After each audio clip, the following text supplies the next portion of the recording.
Welcome to the Australian Business Apprenticeship Centre and Skillsroad video. My name's Natalie Poore. I'm a former Australian basketball player and Olympic silver medalist. Now sit back, put your feet up, even if you're at school, and I'm going to take you on a tour through the world of apprenticeships and traineeships.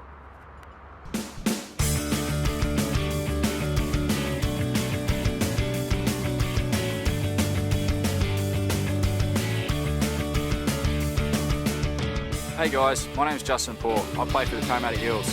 I've currently played 160 NRL games and I'm getting old and injured, so I thought, why not study something?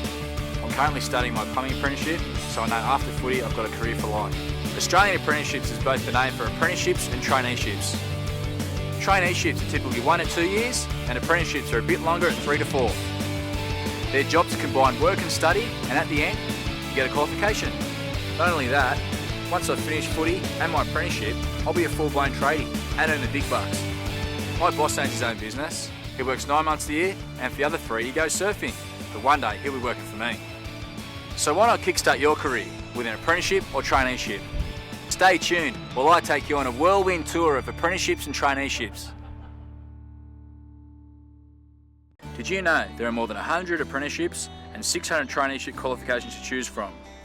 You can do everything from traditional trades like plumbing, carpentry, landscaping and hairdressing to traineeships in business, finance, hospitality, retail and media to name a few. Plus, I bet you never knew you can do things like fishing operations, youth work, veterinary nursing, forestry, fashion design, childcare, real estate and even air crewman and grave digging. Apprenticeships normally take 3 to 4 years to complete depending on the trade, whereas traineeships are usually from 6 months to 3 years, depending on the level of qualification you choose. The government also supports apprentices and trainees with various schemes which may give you some bucks towards training and things like tools if you're doing a trade. Meet Emma. Emma's dream is to one day become a world-renowned chef. So, she talks to her careers advisor at school, Mr. Williams, and they decide that in order to achieve her dream, she needs to do a cookery apprenticeship. Emma then finds a local employer, Penny, who gives her a job at a restaurant, Penny's Lane Restaurant. Once Emma is settled in and working, Penny calls Australian Business Apprenticeship Centre to get Emma officially signed up in her commercial cookery apprenticeship.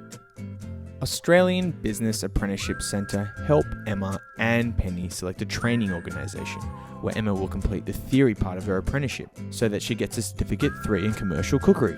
Emma goes to work 4 days a week and studies 1 day a week for 3 years and soon enough becomes a fully qualified chef.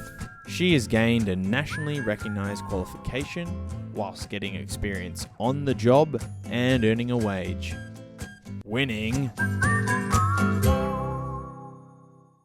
And now we're joined by Patrick Nicol, a school-based apprentice from the northern beaches of Sydney. Let's get some insight into his apprenticeship as a plumber.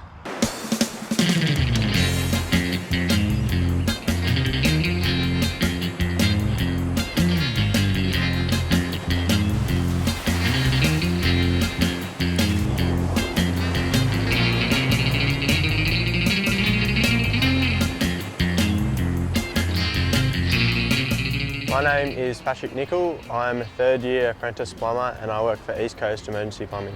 I'm a school-based apprentice. On a Monday I went to TAFE at North Sydney and did the plumbing course there, which I'm still attending now. Tuesday and Wednesday I was back at school with my mates. Thursday I went to work with my employer and I worked for a full day there, and then Friday I was back at school again. One of the main benefits obviously of doing the school-based apprenticeship was for 11 and 12 I got to stay at school with my mates, and you are working, you're just like everyone else at TAFE, you're doing the proper course and then you're still getting that good time to spend with your mates at school during the week whilst you're working. By starting my apprenticeship at school I knocked off 2 years of TAFE. As I came out I've knocked off a full year of the actual trade itself. I find that it was a really good decision doing the school-based apprenticeship for me, just because I'm out of school now, I'm working full-time, I'm a third-year plumber, and all my mates that just did 11 and 12 normally that still did want to do an apprenticeship, they're first-year apprentices now and I'm third-year apprentices on my way to finishing. In 2 years' time I see myself to be a fully qualified plumber, hopefully owning my own business. where I can have other people working for me. I can have apprentices that can do the same thing that I did throughout school, and hopefully by then I'll have my own unit with a nice car, earning a good wage, and be able to set myself up for the future.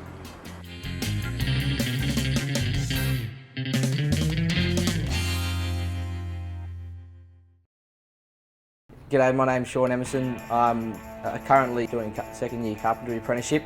I think the best thing about the trade is that you're doing a lot of things, new things every single day, and travelling around a lot.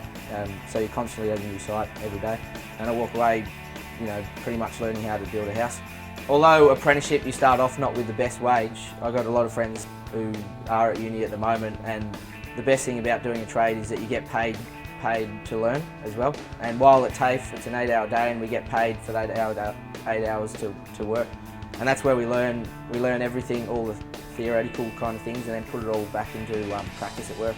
Working with PWG Constructions, we're quite a tight net, and I think it's extremely beneficial working with a smaller group, so they can almost take me under their wing and teach me everything that I've learnt today. A big job that we did over in Northwood, that I was there from day one to the finish date, seeing a house that was pretty run down and to something spectacular that you could stand back and say, yeah, I helped do that, and yeah, it was a good accomplishment. Once I've finished my 4 years, I'm a qualified carpenter. I can then master in my builder certificate, and then from then on I can find work anywhere in the whole world, and in a couple of years' time even start my own business anywhere.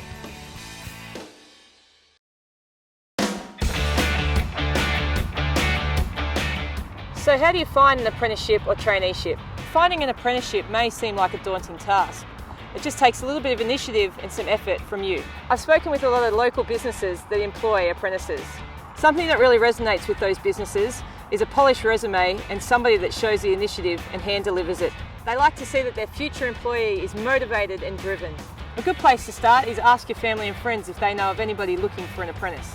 Perhaps this could include contacts at your local sporting club or community groups.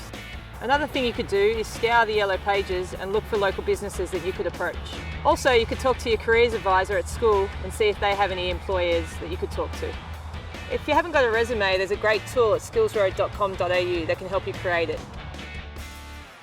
Now here's some tips on how to get work ready and job fit from Andrew Ryan, Premiership winning captain of the Bulldogs.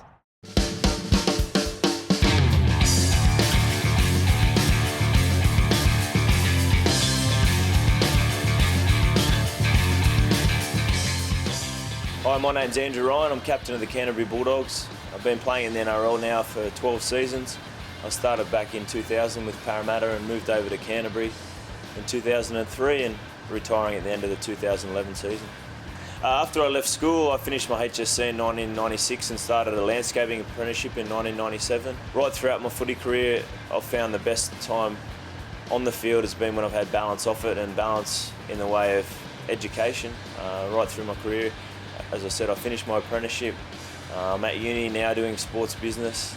I've also done a diploma in marketing as well. I think starting a full-time job is very similar to a football career. It's all about preparation and making sure you're eating well, sleeping well, being there on time, and discipline I think is really important.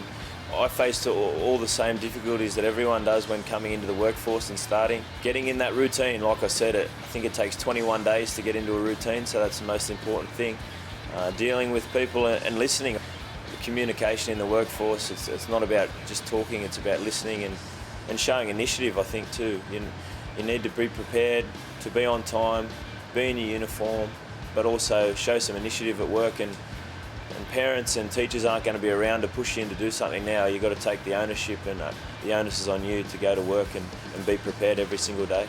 Even though I'm a full-time sportsman, I think it's super important to get as much education as you can. And all the guys here, right through the grades, are constantly doing courses and getting themselves educated, because as we know in our sport, it's not there forever and it can end tomorrow. So we need to be prepared for life after football and be prepared for life.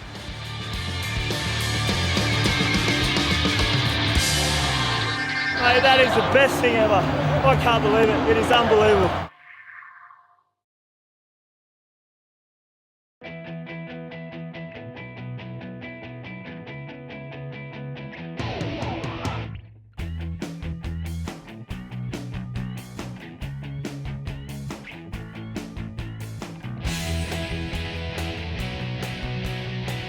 Okay, the boss might have asked you to clean up your section of the workshop,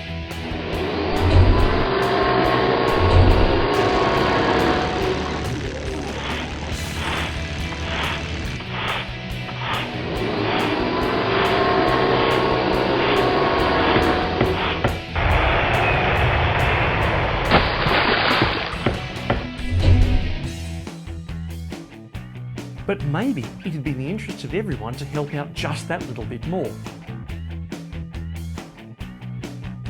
Really, a bit of enthusiasm to do a bit extra makes for a better working environment for everybody.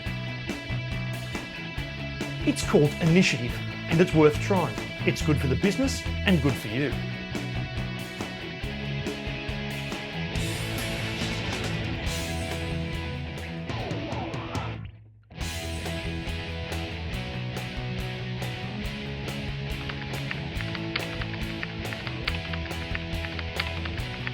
Texting, Twitter, Facebook, a great way to communicate with your mates.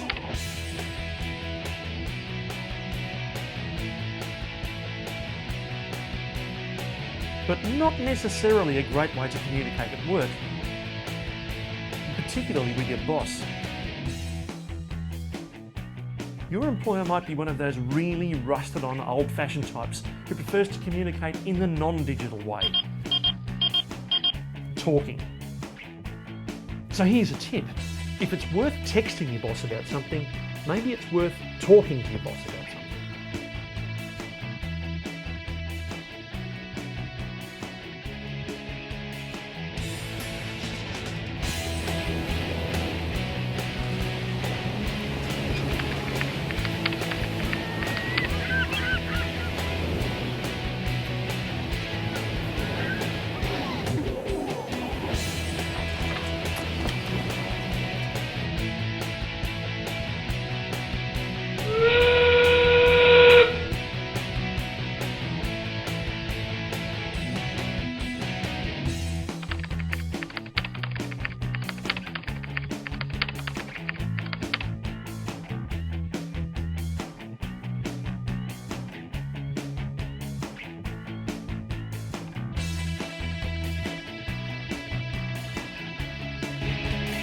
Here's a tip. No matter how great your relationship is with your boss, they're still your boss. So, where to start in finding the right career for you? Skillsroad.com.au is a great resource for school leavers. Take the career quiz to see what job suits you. Build your resume from scratch to give yourself the best opportunity for that job. Check out the videos online to see apprentices and trainees on the job to get a better understanding of what you're in for. So just remember, apprenticeships and traineeships are a career for life. Speak to your career advisor today or check out skillsroad.com.au.